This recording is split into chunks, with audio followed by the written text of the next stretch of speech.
Pemirsa, kali ini kita berada di tanaman tua. Salah satu penyebab tadi produktivitas rendahnya yaitu kita sampaikan adalah umur tanaman. Ini di hadapan kita sudah berumur tanaman ini 27 tahun. Dan produktivitas tanaman ini yang dihasilkan dalam satu tahun adalah mencapai 10 ton, 10 ton per hektar. Nah, kenapa bisa mencapai 10 ton per hektar? Penyebabnya apa? Salah satunya itu adalah berkurangnya eh, pohon dalam 1 hektar tanaman ini. Karena jumlahnya cukup luas, jadi kita ambil skala terkecilnya untuk supaya gampang mencernanya. Nah, penyebabnya ini adalah salah satunya Ganoderma yang kita hadapin. Nah, umur 27 tahun ini dengan produktivitas 10 ton per hektar, maka dianggap sudah tidak layak tadi. Jadi berapa kok bisa coba dapat 10 ton per hektar per tahun? Dasarnya di mana? Karena jumlah tegakan yang saya sampaikan tadi di tanaman muda, ini tegakannya mencapai 90 pokok per hektar. Dengan tandan rata-rata per tahun ini jumlahnya 5. Jumlah tandannya 5, BJR-nya kita rata-rata 23 kilo. Nah, jadi kesimpulannya, untuk mencapaikan produksi maksimal yang kita harapkan di tanaman kelapa sawit adalah tanaman tegakan. Tanaman tegakan ini penentu salah satu yang menyumbang untuk produksi tanaman kelapa sawit kita. Kalau seandainya tegakannya sedikit, maka dianggap tanaman ini sudah tidak menguntungkan. Nah, seperti ini wawasannya untuk petani.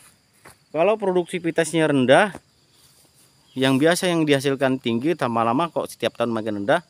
Inilah salah satu penyebabnya, yaitu jumlah populasi tanaman per hektar kita yang sudah banyak berkurang jauh. Nah, ini sangat berpengaruh sekali. Jadi disarankan, apalagi ini sudah umur 27 tahun, lebih dari 25 tahun dengan produktivitas yang rendah, maka lebih baik sarannya adalah dilaksanakan replanting. Replanting, semakin cepat kita melakukan replanting, maka semakin cepat kita menyusul 3 tahun berikutnya untuk mendapatkan produktivitas kembali dengan panen perdana pada umur 3 tahun berikutnya. Semakin lama ini kita pertahankan, maka tidak ada lagi untung untuk kita sendiri. Jadi sebelum dilaksanakan replanting, lebih baiknya dari awal sudah untuk petani menabunglah untuk biaya program penanaman kembali. Sarannya, replanting jangan gunakan bibit sembarang atau mariles, gunakanlah bibit kelapa sawit yang bersertifikat yang unggul. Itulah penentu juga untuk tanaman kelapa sawit kita agar supaya hasil yang maksimal. Jauh bedanya, tadi umur 4 tahun dapatnya per hektar 16-17 ton, sementara umur 27 tahun dia mendapat 10 ton. Itu baru 4 tahun. Saya yakin nanti 2 tahun lagi, 3 tahun lagi sudah bisa mencapai tanaman umur 4 tahun tadi mencapai 30 ton per hektar, di atas 30 ton. Nah, ini bedanya. Intinya semakin tinggi umur tanaman, maka produktivitas akan semakin rendah. Itu juga tergantung kepada populasi jumlah tanaman per hektar atau tegakan yang ada. Semakin banyak tegakan yang ada, walaupun satu generasi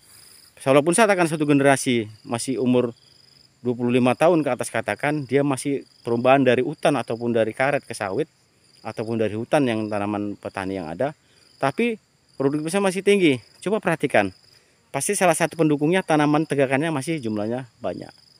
Nah, seperti ini pemirsa, kalau di Sumatera Utara inilah kejadiannya, tidak ada tanaman kelapa sawit kita yang di atas umur 25 tahun yang bertahan.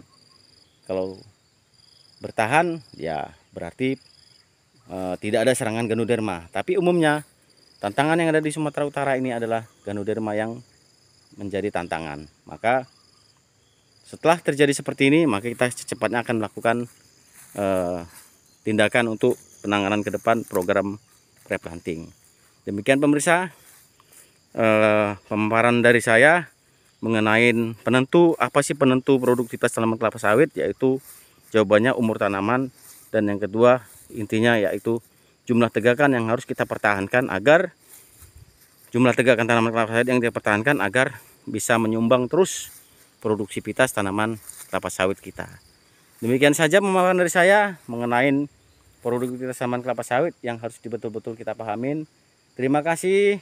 Assalamualaikum warahmatullahi wabarakatuh.